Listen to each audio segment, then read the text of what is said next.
East Africa.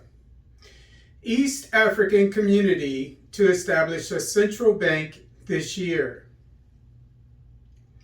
The East African Community will decide this year when and where the East African Monetary Institute, EAMI, will be.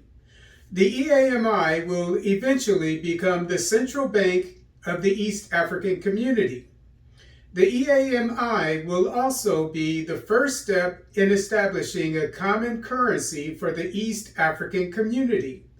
Once implemented, the common currency will be the third and final stage of the full integration of the EAC since the establishment of the customs union and a common market.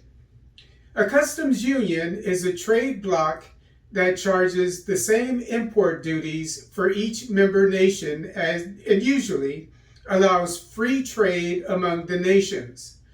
According to CFI, a common market entails that tariffs, quotas, and all barriers regarding importing and exporting goods and services among member nations are eliminated.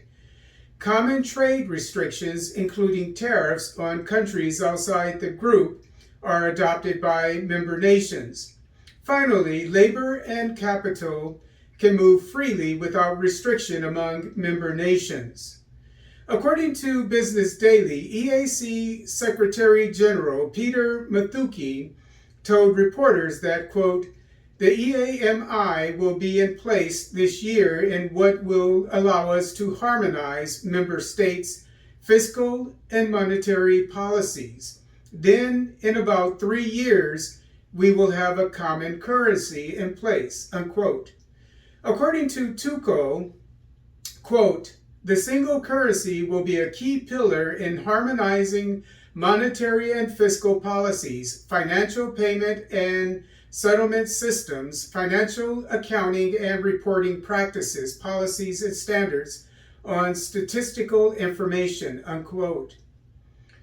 According to Bitcoin.com, Mathuki stated that the EAC's Council of Ministers will decide which nation will host the EAMI.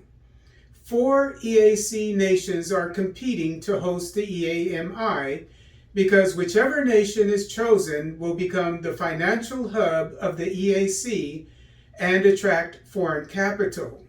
The EAC has 7 member nations, a total population of 300 million, and $10.17 billion in trade.